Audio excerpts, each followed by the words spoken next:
मोदी ने लॉन्च की 5G service 8 शहरों में आज से शुरू होगी। 4G से 10 गुना ज्यादा होगी स्पीड। 5G launch. प्रधानमंत्री मोदी ने दिल्ली के प्रगति मैदान में 5G सर्विस की लॉन्चिंग कर दी है। इस दौरान पीएम मोदी के साथ दूरसंचार मंत्री अश्विनी वैष्णव, रिलायंस कंपनी के मुकेश अंबानी और भारतीय इंटरप्राइजेस के अध्यक्ष सुनील भारती मौजूद रहे। प्रधानमंत्री नरेंद्र मोदी ने देश में 5G सर्विस लॉन्च कर दी है। देश में 5G सेवा शुरू होने के बाद संचार क्रांति के एक नए युग की शुरुआत हो गई है। दिल्ली, मुंबई और अहमदाबाद समेत देश के 13 शहरों में आज से 5G सर्विस की सेवा उपलब्ध हो गई है। इसमें seamless coverage, high data rate, low latency और अत्यधिक विश्वसनीय संचार प्रणाली की सुविधा मिलेगी। प्रधानमंत्री मोदी ने दिल्ली के प्रगति मैदान में 5G सर्विस की लॉन्चिंग कर दी है। इस दौरान पीएम मोदी के साथ दूरसंचार मंत्री अश्विनी वैष्णव, रिलायंस कंपनी के मुकेश अंबानी और भारतीय इंटरप्राइजेस के अध्यक्ष सुनील भारती मौजूद रहे। भारत में इंटरनेट डेटा की कीमत हुई बहुत कम। 5G लॉन्चिंग कार्यक्रम में बोलते हुए पीएम मोदी ने कहा कि हमारी सरकार के प्रयासों से भारत में डेटा की कीमत बहुत कम बनी हुई है। ये बात अलग है कि हमने इसका हल्ला नहीं मचाया, बड़े बड़े विज्ञापन नहीं दिए। साथ ही पीएम मोदी ने कहा कि हमने फोकस किया कि कैसे देश के लोगों की सहूलियत बढ़े, ईज ऑफ लिविंग बढ़े। 5G सर्विस लॉन्चिंग कार्यक्रम में बोलते हुए पीएम मोदी ने कहा कि हमने 4 पिलर्स पर 4 दिशाओं में एक साथ फोकस किया है। पहला है डिवाइस की कीमत, दूसरा है डिजिटल कनेक्टिविटी, तीसरा है डेटा की कीमत, चौथा और सबसे जरूरी डिजिटल फर्स्ट की सोच है। मैन्युफैक्चरिंग में भारत का ही बड़ी भूमिका है। इस दौरान पीएम मोदी ने कहा कि नया भारत टेक्नोलॉजी का सिर्फ कंज्यूमर बनकर नहीं रहेगा, बल्कि भारत उस टेक्नोलॉजी के विकास में, उसके कार्यान्वयन में एक्टिव भूमिका निभाएगा। भविष्य के वायरलेस टेक्नोलॉजी को डिजाइन करने में, उससे जुड़ी मैन्युफैक्चरिंग में भारत की बड़ी भूमिका होगी। 5G सर्विस के द्वार पर नए दौर की दस्तक। पीएम मोदी ने कार्यक्रम में बोलते हुए कहा कि आज देश की ओर से, देश की टेलीकॉम इंडस्ट्री की ओर से 130 करोड़ भारतवासियों को 5G के तौर पर एक शानदार उपहार मिल रहा है।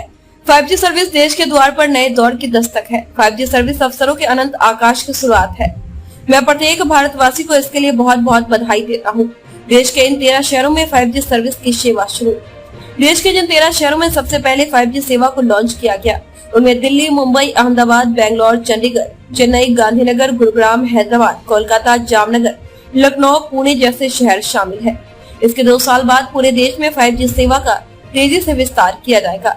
इस दौरान भारतीय इंटरप्राइजेस के संस्थापक व अध्यक्ष ने कहा कि यह एक महत्वपूर्ण दिन है। एक नए युग की शुरुआत होने वाली है। यह शुरुआत आजादी के 75वें साल में हो रही है और देश में एक नया जागरूकता ऊर्जा की शुरुआत करेगी। यह लोगों के लिए कई नए अवसर खोलेगा।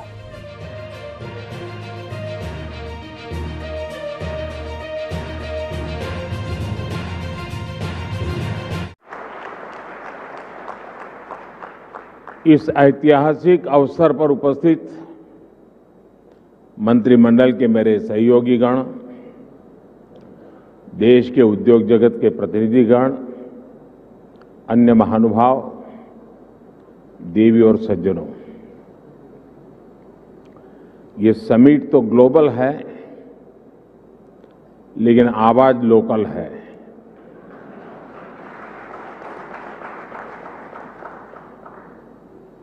इतना ही नहीं, आगाज भी लोकल है।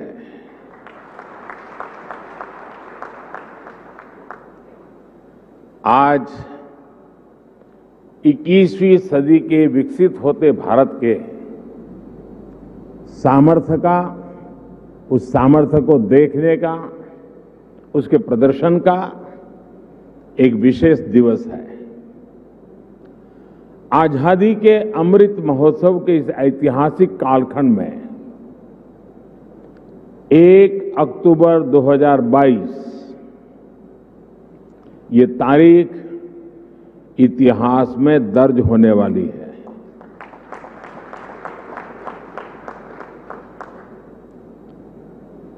दूसरा, ये नवरात्रि का पर्व चल रहा है। शक्ति उपासना का पर्व होता है और 21वीं सदी की जो सबसे बड़ी शक्ति है, उस शक्ति को नई ऊंचाई पर ले जाने का आज भी आरंभ हो रहा है।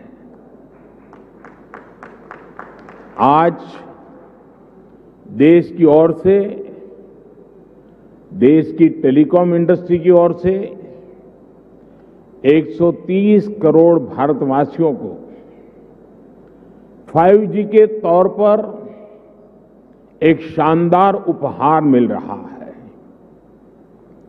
5G देश के द्वार पर नए दौर की दस्तक लेके आया है। 5G अवसरों के अनंत आकाश की शुरुआत है। मैं प्रत्येक भारतवासी को इसके लिए बहुत बहुत बधाई देता हूं।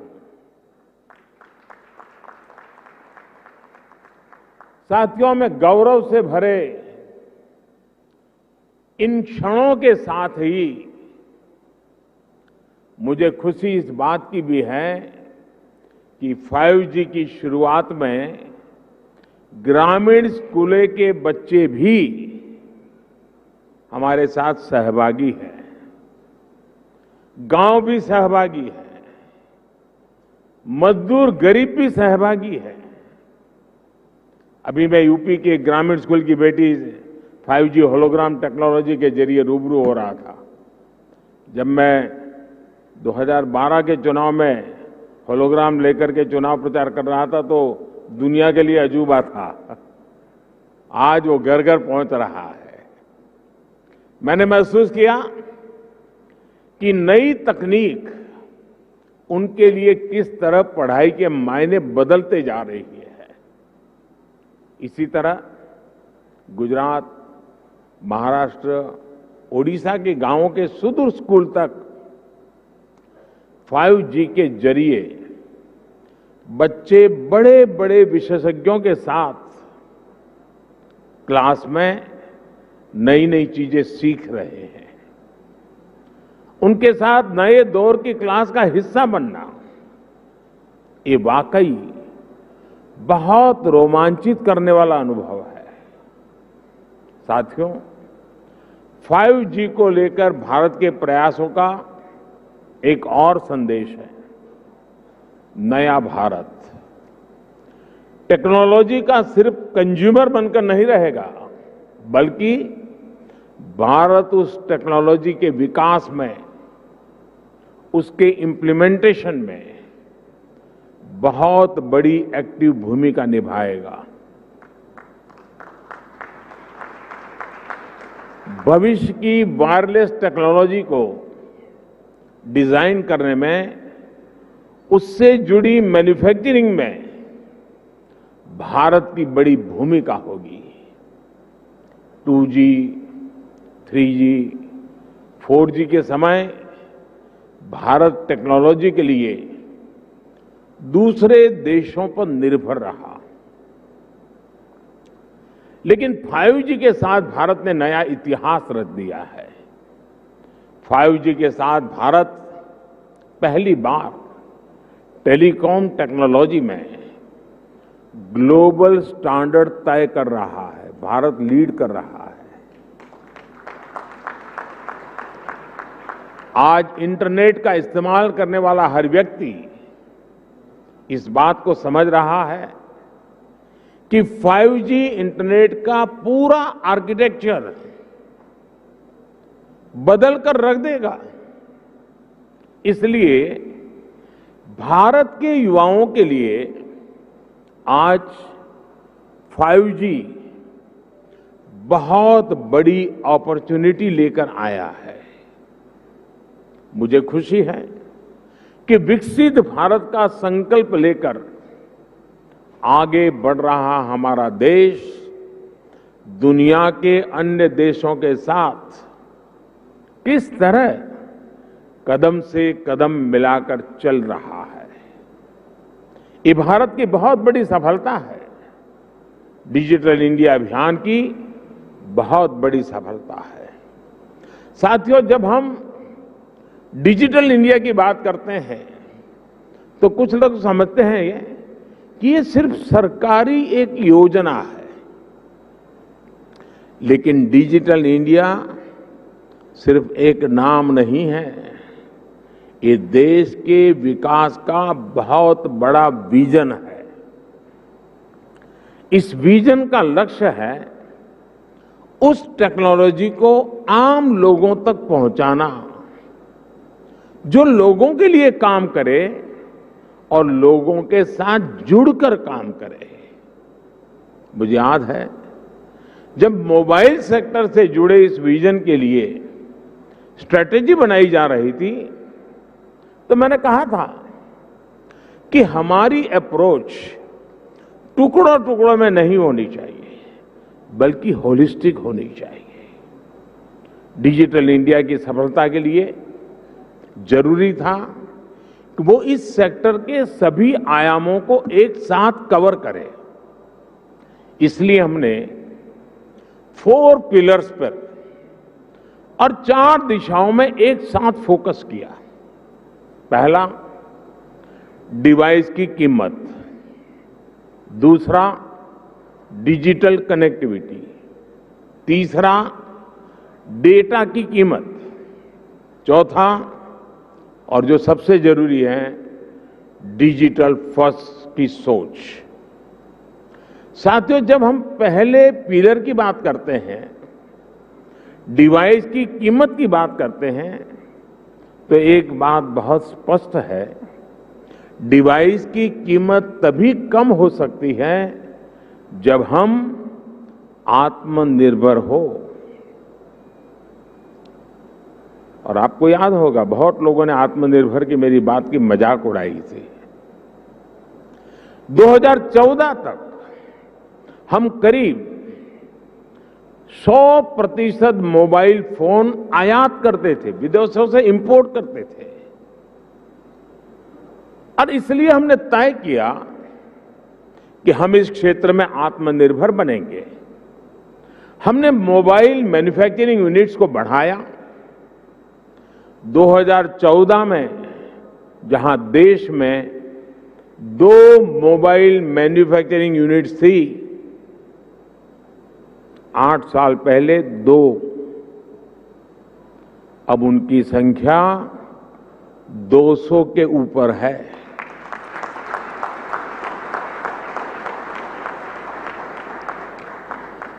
हमने भारत में मोबाइल फोन के उत्पादन को बढ़ाने के लिए इंसेंटिव दिए, प्राइवेट सेक्टर को प्रोत्साहित किया।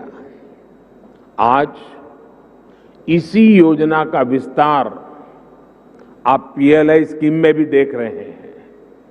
इन प्रयासों का नतीजा बहुत पॉजिटिव रहा। आज भारत मोबाइल फोन उत्पादन करने में दुनिया में नंबर 2 पर है। इतना ही नहीं, जो कल तक हम मोबाइल इंपोर्ट करते थे, आज हम मोबाइल एक्सपोर्ट कर रहे हैं, दुनिया को बेच रहे हैं। जरा सोचिए, 2014 में 0 मोबाइल फोन निर्यात करने से लेकर आज हम हजारों करोड़ के मोबाइल फोन निर्यात करने वाले देश बन गए हैं, एक्सपोर्ट करने वाले देश बन चुके हैं। स्वाभाविक है, इन सारे प्रयासों का प्रभाव डिवाइस की कीमत पर पड़ा है। अब कम कीमत पर हमें ज्यादा फीचर्स भी मिलने लगे हैं। साथियों, डिवाइस कॉस्ट के बाद जो दूसरे पिलर पर हमने काम किया वो है डिजिटल कनेक्टिविटी का। आप भी जानते हैं कि कम्युनिकेशन सेक्टर की असली ताकत कनेक्टिविटी में है। जितने ज्यादा लोग कनेक्ट होंगे इस सेक्टर के लिए उतना अच्छा है। अगर हम ब्रॉडबैंड कनेक्टिविटी की बात करें तो 2014 में 6 करोड़ यूजर्स थे, आज इनकी संख्या बढ़कर 80 करोड़ से ज्यादा हो चुकी है। अगर हम इंटरनेट कनेक्शन की संख्या की बात करें तो 2014 में जहां 25 करोड़ इंटरनेट कनेक्शन थे, वहीं आज इसकी संख्या करीब करीब 85 करोड़ पहुंच रही है, 85 करोड़ पहुंच रही है। ये बात भी नोट करने वाली है कि आज शहरों में इंटरनेट यूजर्स की संख्या के मुकाबले हमारे ग्रामीण क्षेत्रों में इंटरनेट यूजर्स की संख्या तेजी से बढ़ रही है और उसकी एक खास वजह है 2014 में जहां देश में 100 से भी कम पंचायतों तक ऑप्टिकल फाइबर पहुंचा था, आज 1,70,000 से भी ज्यादा पंचायतों तक ऑप्टिकल फाइबर पहुंच चुका है। अब कहां 100 और कहां 1,70,000। जैसे सरकार ने घर घर बिजली पहुंचाने की मुहिम शुरू की, जैसे हर घर जल अभियान के जरिए हर किसी तक साफ पानी पहुंचाने के मिशन पर काम किया, जैसे उज्ज्वला योजना के जरिए गरीब से गरीब आदमी के घर में भी गैस सिलेंडर पहुंचाया, जैसे हमने करोड़ों की तादाद में लोग बैंक अकाउंट से वंचित थे, करोड़ों लोग जो बैंक से नहीं जुड़े थे, आजादी के इतने साल के बाद जनधन अकाउंट के द्वारा हिंदुस्तान के नागरिकों को बैंक के साथ जोड़ दिया। वैसे ही हमारी सरकार इंटरनेट फॉर ऑल के लक्ष्य पर काम कर रही है। साथियों, डिजिटल कनेक्टिविटी बढ़ने के साथ ही डेटा की कीमत भी उतनी अहम हो जाती है। ये डिजिटल इंडिया का तीसरा पिलर था जिस पर हमने पूरी शक्ति से काम किया। हमने टेलीकॉम सेक्टर के रास्ते में आने वाली तमाम अड़चनों को हटाया। पहले विजन की कमी और पारदर्शिता के अभाव में टेलीकॉम सेक्टर को तमाम मुश्किलों का सामना करना पड़ता था। आप परिचित हैं कि कैसे हमने 4G तकनीक के विस्तार के लिए पॉलिसी सपोर्ट दिया। इससे डेटा की कीमत में भारी कमी आई और देश में डेटा क्रांति का जन्म हुआ। देखते ही देखते ये तीनों फैक्टर, डिवाइस की कीमत, डिजिटल कनेक्टिविटी और डेटा की कीमत, इसका मल्टीप्लायर इफेक्ट हर तरफ नजर आने लगा। लेकिन साथियों, इन सब के साथ एक और महत्वपूर्ण काम हुआ। देश में डिजिटल फर्स्ट की सोच विकसित हुई। एक वक्त था जब बड़े बड़े विद्वान, एलिट क्लास, उसके कुछ मुट्ठी भर लोग, सदन के कुछ भाषण देख लेना, कैसे कैसे भाषण हमारे नेता लोग करते हैं, वे मजाक उड़ाते थे। उनको लगता था कि गरीब लोगों में क्षमता ही नहीं है, ये डिजिटल समझ ही नहीं सकते, संदेह करते थे। उन्हें शक था कि गरीब लोग डिजिटल का मतलब भी नहीं समझ पाएंगे। लेकिन मुझे देश के सामान्य मानवी की समझ पर, उसके विवेक पर, उसके जिज्ञासु मन पर हमेशा भरोसा रहा है।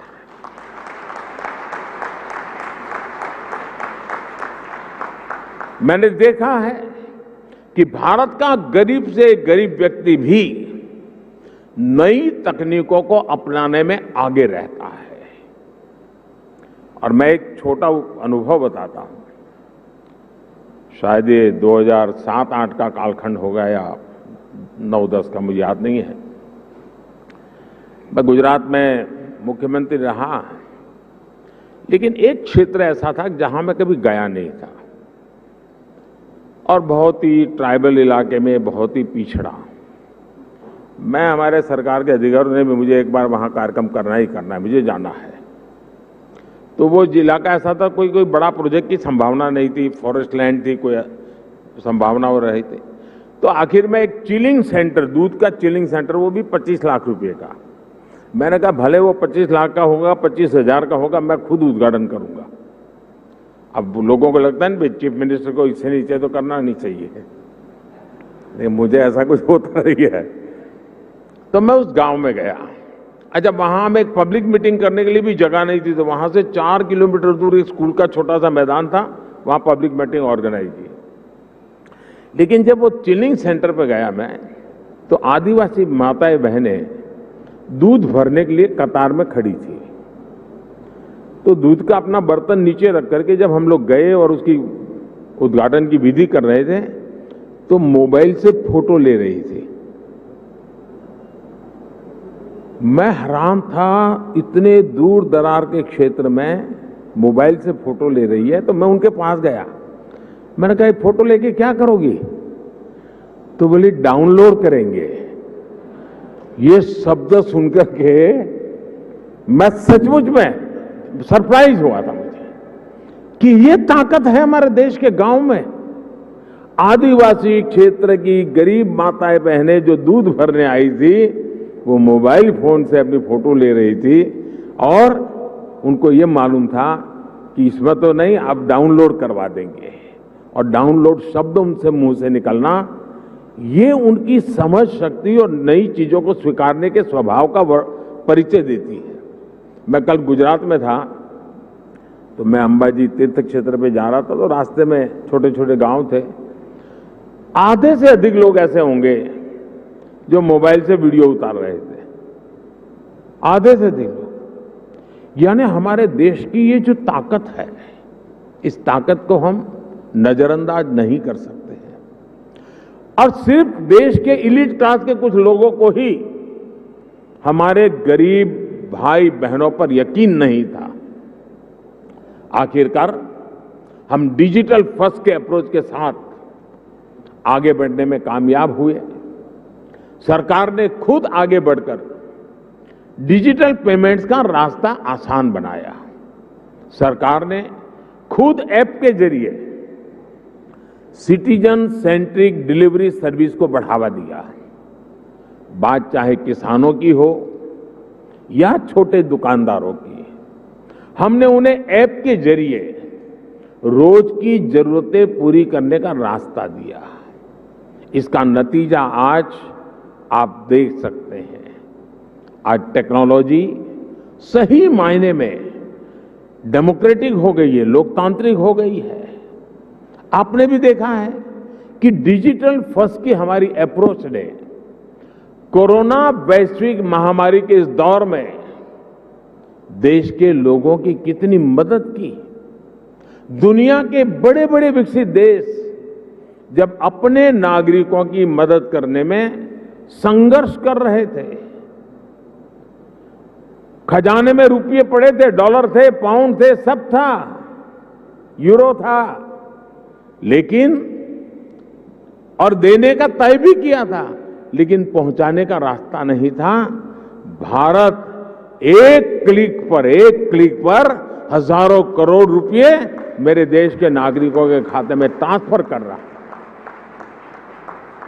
ये डिजिटल इंडिया की ही ताकत थी कि जब दुनिया थमी हुई थी, तो भी हमारे बच्चे ऑनलाइन क्लासेस ले रहे थे, पढ़ाई कर रहे थे। अस्पतालों के सामने असाधारण चुनौती थी, लेकिन डॉक्टर्स अपने मरीजों का इलाज टेलीमेडिसिन के जरिए भी कर रहे थे। ऑफिसेज बंद थे, लेकिन वर्क फ्रॉम होम चल रहा था।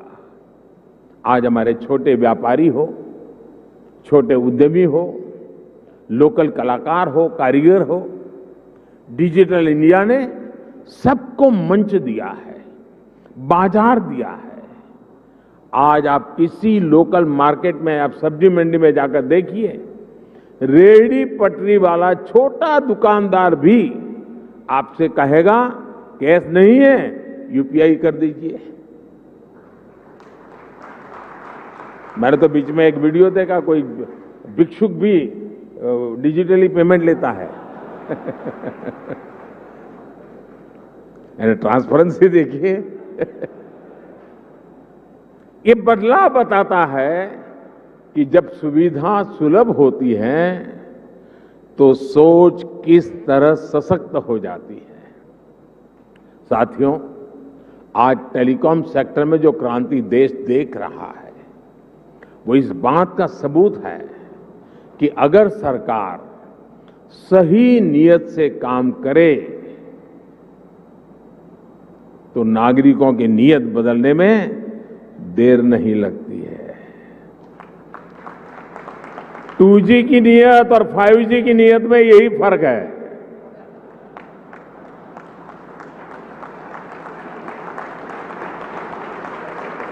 देर आए दुरुस्त आए।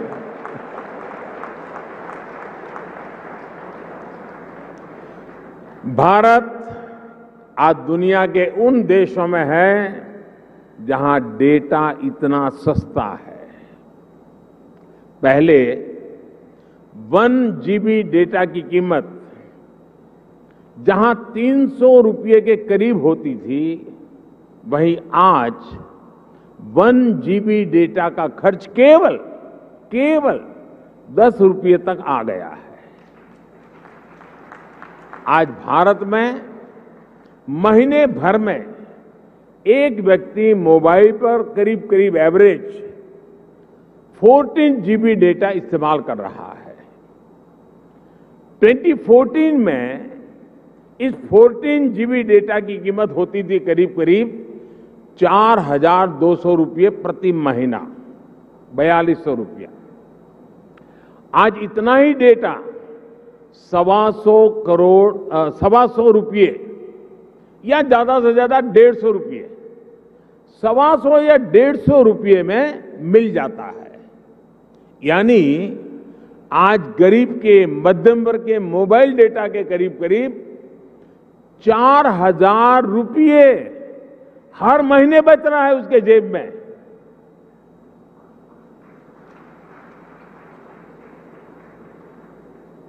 हमारी सरकार के इतने सारे प्रयासों से भारत में डेटा कीमत बहुत कम बढ़ी हुई है। ये बात अलग है, 4,000 रुपया बचना कोई छोटी बात नहीं है हर महीना। लेकिन जब मैं बता रहा हूं तब आपको ध्यान में आया, क्योंकि हमने इसका हो हल्ला नहीं किया, विज्ञापन नहीं दिए, झूठे बड़े गपगोले नहीं चलाए। हमने फोकस किया कि देश के लोगों की सहूलियत बढ़े, ईज ऑफ लिविंग बढ़े। साथियों, अक्सर ये कहा जाता है कि भारत पहली 3 औद्योगिक क्रांतियों का लाभ नहीं उठा पाया, लेकिन मेरा विश्वास है कि भारत न सिर्फ चौथी औद्योगिक क्रांति का पूरा लाभ उठाएगा, बल्कि उसका नेतृत्व भी करेगा। और विद्वान लोग तो कहने लगे हैं कि भारत का दशक नहीं, ये भारत की शताब्दी है। ये डेकेड नहीं, सेंचुरी है। भारत ने किस तरह 4G आने के बाद टेक्नोलॉजी की दुनिया में ऊंचाई छलांग लगाई है, इसके हम सभी साक्षी हैं।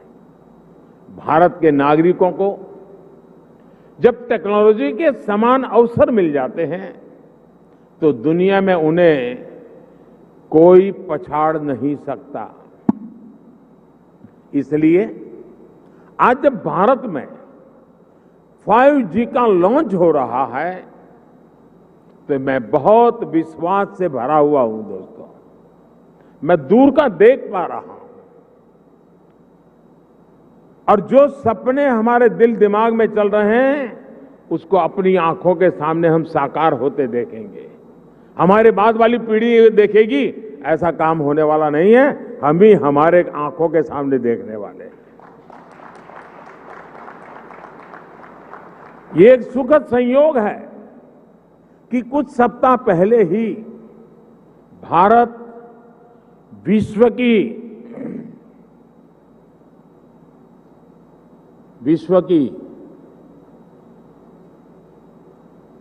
5वीं सबसे बड़ी अर्थव्यवस्था बना है।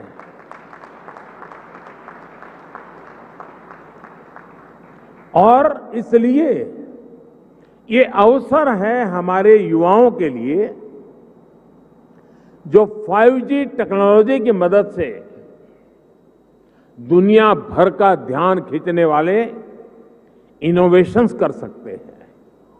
ये अवसर है हमारे एंटरप्रेन्योर्स के लिए जो 5G टेक्नोलॉजी का इस्तेमाल करते हुए अपना विस्तार कर सकते हैं। ये अवसर है भारत के सामान्य मानवी के लिए जो इस टेक्नोलॉजी का इस्तेमाल करते हुए अपनी स्किल्स को सुधार सकता है, अपस्किल्स कर सकता है, रीस्किल्स कर सकता है, अपने आइडियाज को सच्चाई में बदल सकता है। साथियों, आज का यह ऐतिहासिक अवसर एक राष्ट्र के तौर पर, भारत के एक नागरिक के तौर पर हमारे लिए नई प्रेरणा लेकर आया है। क्यों ना हम इस 5G टेक्नोलॉजी का उपयोग करके भारत के विकास को अभूतपूर्व गति दें। क्यों ना हम इस 5G टेक्नोलॉजी का इस्तेमाल करके अपनी अर्थव्यवस्था को बहुत तेजी से विस्तार दें। क्यों ना हम इस 5G टेक्नोलॉजी का इस्तेमाल करके अपनी प्रोडक्टिविटी में रिकॉर्ड वृद्धि करें। साथियों, इन सवालों में हर भारतीय के लिए एक अवसर है, एक चुनौती है, एक सपना है और एक संकल्प भी है। मुझे पता है कि आज 5G की इस लॉन्चिंग को जो वर्ग सबसे ज्यादा उत्साह से देख रहा है वो मेरा युवा साथी है, मेरे देश की युवा पीढ़ी है।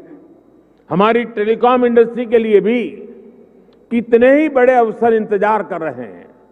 रोजगार के कितने ही नए अवसर बनने जा रहे हैं। मुझे विश्वास है हमारी इंडस्ट्री, हमारे इंस्टीट्यूट्स और हमारे युवा मिलकर इस दिशा में निरंतर काम करेंगे।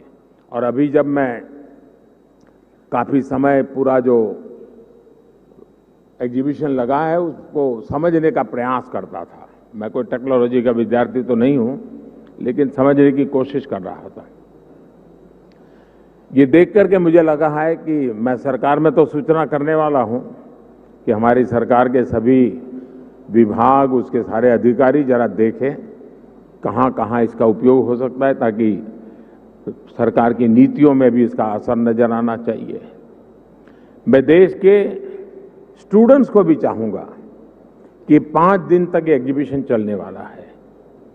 मैं खास करके टेक्नोलॉजी से जुड़े स्टूडेंट से आग्रह करूंगा कि आप आइए, इसे देखिए, समझिए और कैसे दुनिया बदल रही है। और आप एक बार देखेंगे तो अनेक चीजें नई आपके भी ध्यान में आएगी, आप उसमें जोड़ सकते हैं।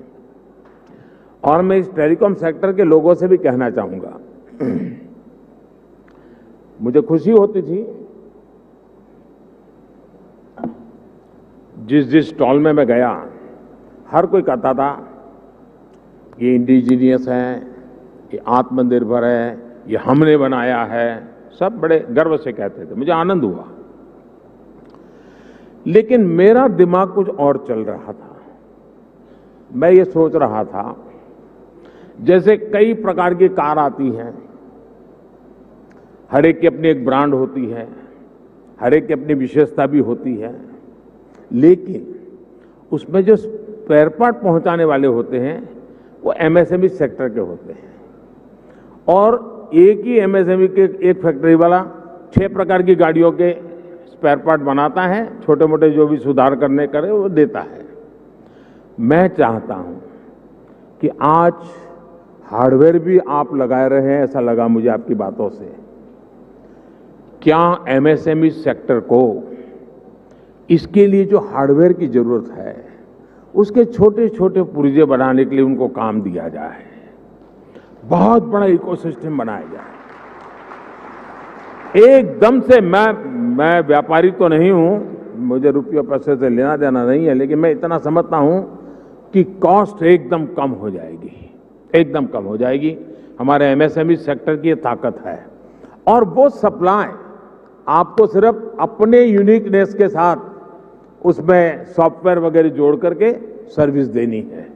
और इसलिए मैं समझता हूं कि आप सब मिलकर के एक नया और मिलकर के करना पड़ेगा, और तभी जाकर के इसकी कॉस्ट हम नीचे ला सकते हैं। बहुत से काम हैं हम मिलकर के करते ही हैं, तो मैं जरूर इस क्षेत्र के लोगों से भी कहूंगा।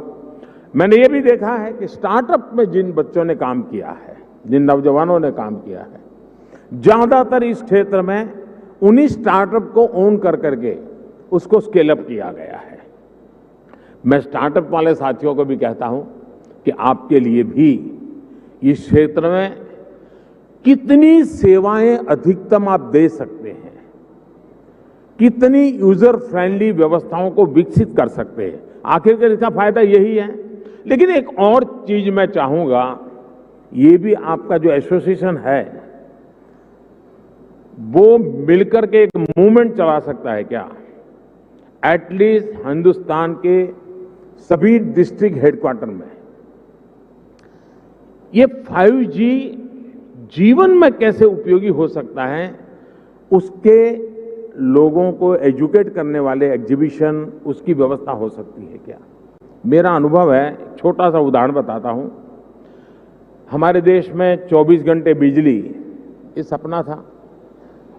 मैं गुजरात में जब था तो मैंने एक योजना बनाई, ज्योति ग्राम योजना, और मेरा सपना था कि मैं गुजरात के हर घर में 24/7 बिजली दूंगा। अब मेरे सारे अफसर कहते थे साहब संभव ही नहीं है, ये तो हम कर ही नहीं सकते हैं। तो मैंने एक सिंपल सी सॉल्यूशन दिया था। मैंने कहा हम एग्रीकल्चर फीडर अलग कर दें, डोमेस्टिक फीडर अलग कर दें, और फिर उस काम को किया और एक एक जिले को पकड़ करके काम पूरा करता था। बाकी जगह पे चलता था लेकिन एक काम पूरा करो। फिर उस जिले का बड़ा समिट करता था, 2.5-3 लाख लोग आते थे, क्योंकि 24 घंटे बिजली मिलना एक बड़ा आनंद उत्सव का समय था। वो 2003, 4, 5 का कालखंड था। लेकिन उसमें मैंने देखा, मैंने देश भर में बिजली से होने वाले काम, बिजली से चलने वाले यंत्र, उनकी एक बहुत बड़ी प्रदर्शनी लगाई। जब लोगों को क्या लगता है, बिजली आई यानी रात को खाना खाने का समय बिजली मिलेगी, बिजली आई मतलब टीवी देखने के लिए काम आ जाएगा। इसका कई प्रकार से उपयोग हो सकता है, उसका एजुकेशन भी जरूरी था। मैं ये 2003-5 के बीच की बात कर रहा हूं। और जब वो सारा एग्जीबिशन लगाया तो लोग, टेलर भी सोचने लगा मैं मेरा इक्विपमेंट ऐसे लगूंगा, कुम्हार भी सोचने लगा कि मैं ऐसे इलेक्ट्रिक व्हीकल लूंगा, माताएं बहनें भी लगी किचन में हमारे इलेक्ट्रिक वाले इतनी चीजें आ सकती हैं। यानी एक बहुत बड़ा मार्केट खड़ा हुआ।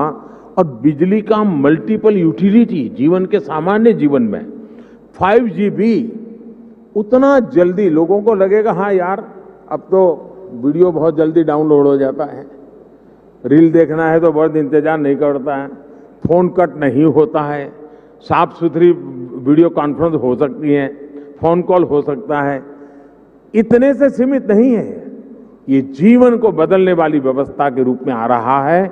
और इसलिए मैं इस उद्योग जगत के मित्रों के एसोसिएशन को कहूंगा कि आप स्कूल, कॉलेज, यूनिवर्सिटी और हिंदुस्तान के हर डिस्ट्रिक्ट में जाकर के इसके कितने पहलू हैं, और आप देखिए वो लोग उसमें वैल्यू एडिशन करेंगे तो एक आपके लिए सेवा का काम भी हो जाएगा।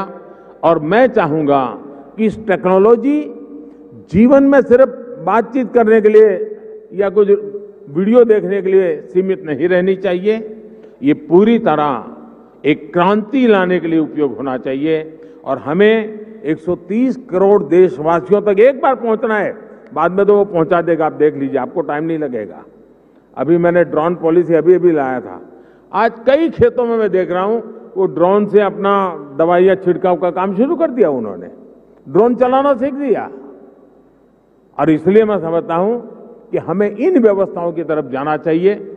और साथियों, आने वाले समय में देश निरंतर ऐसी टेक्नोलॉजीज का नेतृत्व करेगा जो भारत में जन्मेगी, जो भारत को ग्लोबल लीडर बनाएगी। इसी विश्वास के साथ आप सभी को मेरी बहुत बहुत शुभकामनाएं। एक बार फिर सभी देशवासियों को शक्ति उपासना के पावन पर्व पर शक्ति का एक बहुत बड़ा माध्यम 5G लॉन्च होने के लिए बहुत बहुत बधाई देता हूं। बहुत बहुत धन्यवाद। बहुत बहुत धन्यवाद।